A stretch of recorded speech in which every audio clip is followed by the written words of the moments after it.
we're just gonna be on our way soon to my hotel, which is very out of the city center. That was poorly planned, but we'll still get to the main size. So you have to cross this to get to the hotel. They're charging me a cancellation fee to cancel the last day. And seeing that involves canceling the entire reservation, we're going off and to a hotel that's equal price somewhere that isn't in the middle of absolutely nowhere. So we're gonna look for a taxi here. Should be an interesting experience. Have to work out the finances, but it's much better staying here. Nice hotel view for pretty cheap.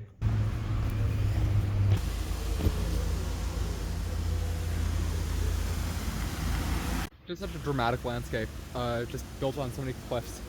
So you just see the steep drops. You can tell the very distinct French architectural influence on a lot of the city. Beautiful, beautiful street flanked by pizza time turtles. You really can't escape the just bizarrely Western branded businesses here. Randomly came across this beautiful mosque. Seems to not be a very busy part of the city either. These alleyways are much wider than other places in Algeria that we've seen. I'm just walking to an attraction that's closing at 4, which may be a fool's errand, but still doing it. Fun driving over there. At least a pretty street here.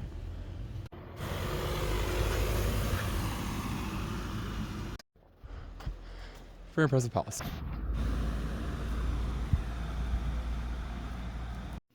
I walked for like 20 minutes to get here, and it's closed.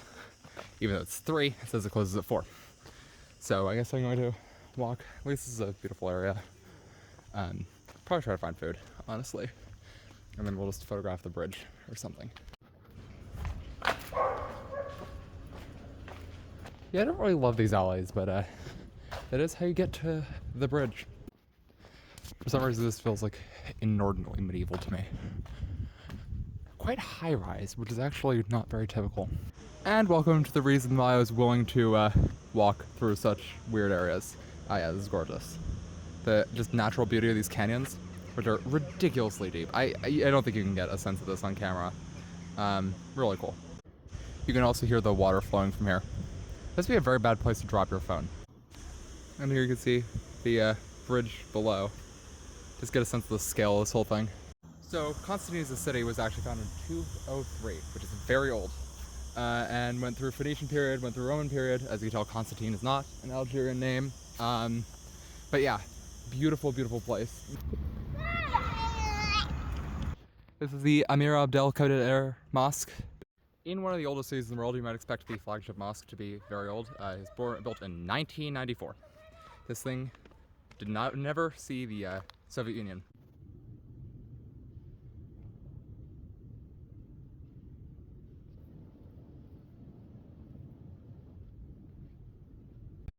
We could see more of the city of Constantine.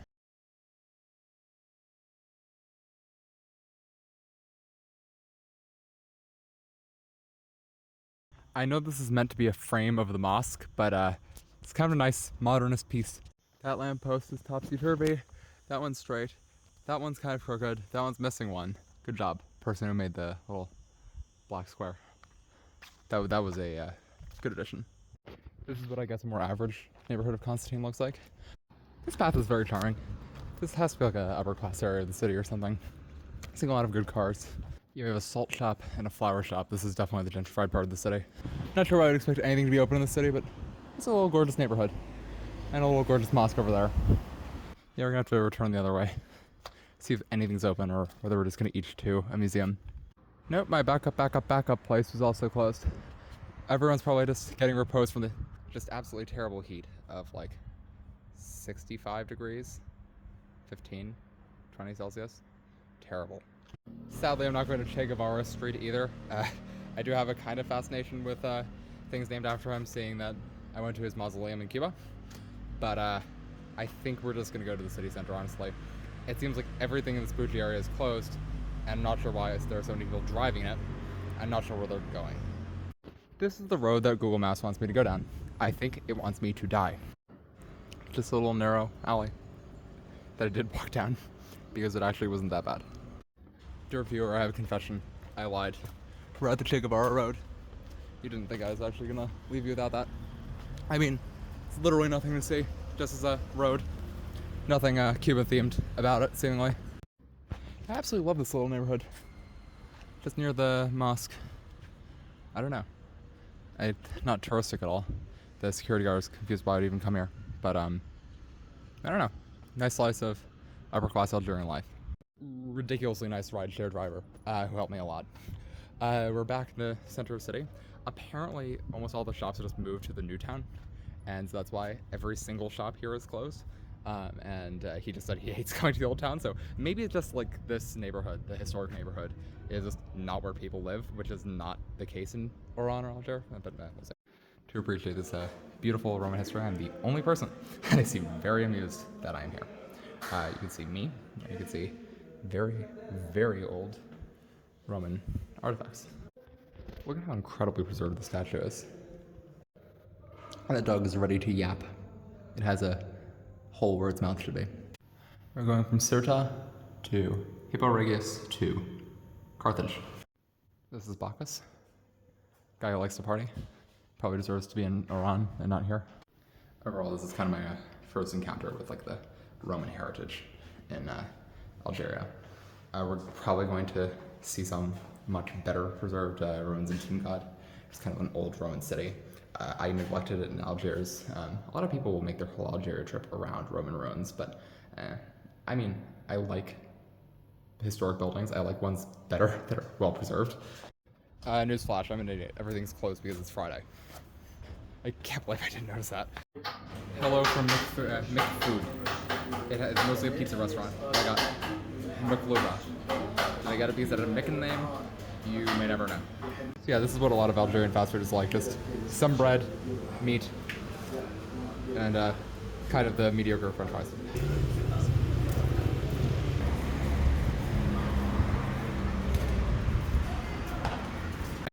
I don't know if it's just this neighborhood or the evening, but this is pretty close to where I was having very bad vibes. This is great. Just beautiful like families walking around, beautiful maintained buildings. So enjoying this part of the city much more. Went to the most bizarre corner shop in my life. 80% cigarettes. They hanged like stuffed animals from the ceiling. It was all young men who were very amused to see me there, and very amused to see me only walk with a biscuit and water, and not whatever like ultra doped cigarettes they were selling there. Cool vibe. Guy was really nice. Al Iri Telecom, the only telecom to be named after a Great Lake. This is my Algerian street hall. Well, this Novotel cares about hygiene a ton because exterior food is not allowed, including packaged food or bottled water. I took bottled water from my backpack still. I'm a criminal. I have to drink this and take this little food haul. All right now. Dear viewer, I regret to inform you, we're not by the Mediterranean Sea. We can have, I guess, cookies by the cliff. Or cats, if you prefer. These cookies are good. Okay, Timgad Day. Jamila is hard to see as an independent tourist. Worst case, we just see Batna. It's fine. But we're gonna try to get to Timgad. Idea is to not waste the 10,000 dinar on a private driver from Constantine and take my favorite French word, just gare routière, to Batna and see if I can do like a 2-hour drive with someone there. Let's find a taxi and go to Batna. This is a just typical gare routière.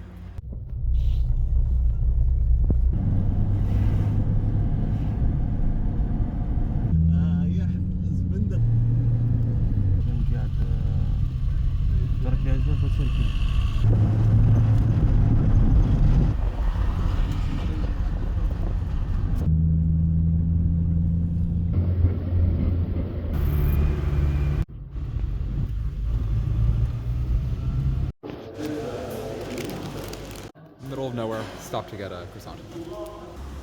That's a taxi. 3,000 dinar. I have $15 to go back there. About a 50-minute drive, so very fair. So we're in Timgad, a very old Roman place, which is constructed by Trajan, who is one of the greatest Roman emperors. Really, really beautiful architecture here. We don't have tons of time because the taxi that goes there and back, not paying for a guide.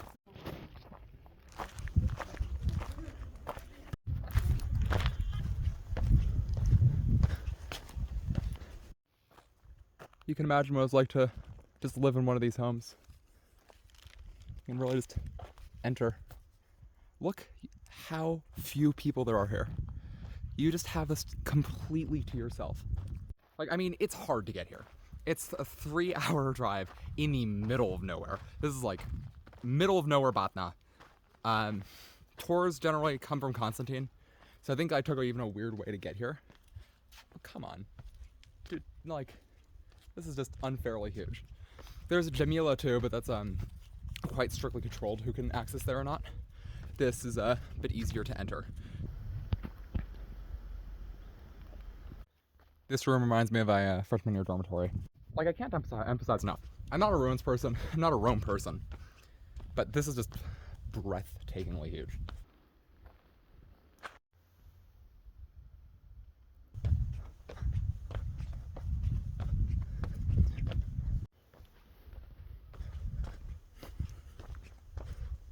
So this was made in the year 100 CE by Emperor Trajan, as I mentioned before.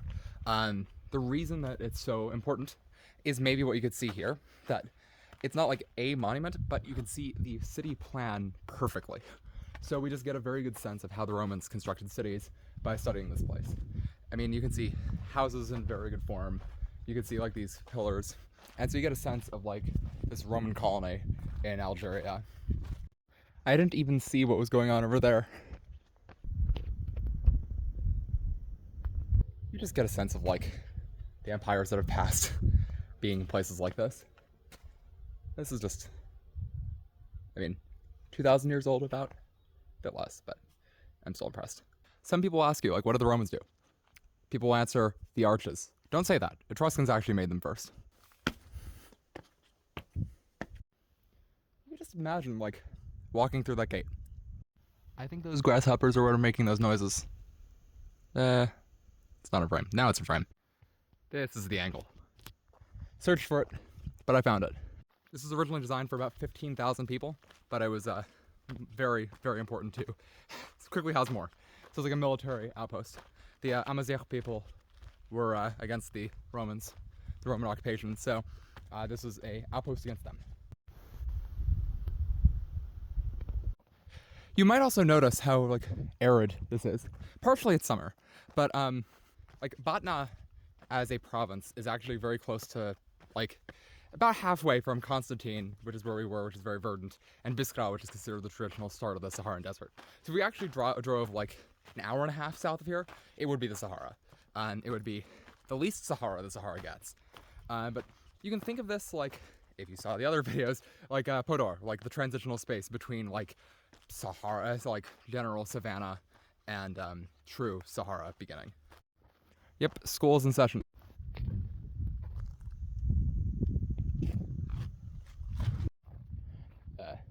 Seems like the books are in bad condition.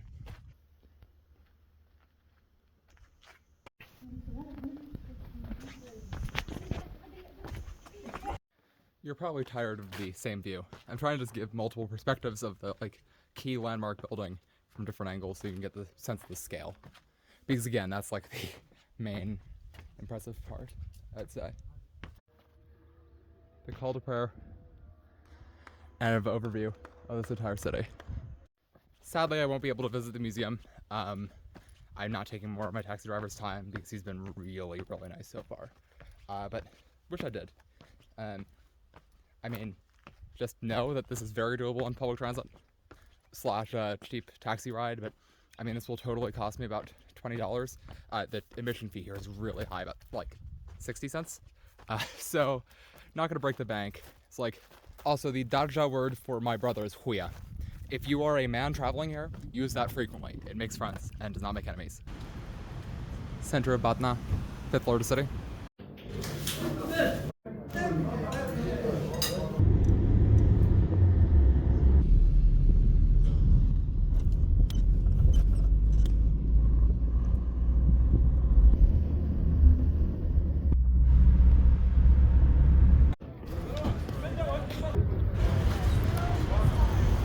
So the there and back was very easy. Faisal was very nice. Stopped at a good lunch place. Then took basically a communal taxi to Constantine, taking each back to my hotel. We're gonna relax, and tomorrow we're probably gonna also take a public taxi to Annaba, that's what I'm guessing. There we're gonna see if we spend one night in Tunis or two, and then see if there's enough to do in Annaba for a second night. But I'm working out that logistics now. You can see this is a beautiful, nondescript white wall, because there are a lot of people around, and I don't want to bother them. Fast food, fast food, fast food, fast food. Everything is fast food. Yet more hotel cats. I think the plan is just basically to walk around, get food, enjoy Constantine for a bit longer. We're gonna go to Annaba pretty early tomorrow. Just in the case that I go to Tunis on Monday, if there are the clandestins that are working then. We don't know. Today is much more active than yesterday, so I'm feeling better about getting good food. Found a ledge to eat my tulsi that I got at a place that was 150 dinars, so cheapest dinner so far at 75 cents.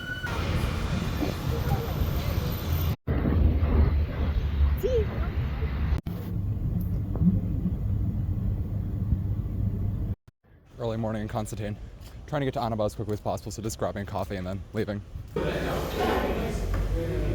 I'd say this is my favorite street in Constantine. It's the only thing in the downtown center that has like frequently businesses open. That near the little plaza in the park. That's a nice walk.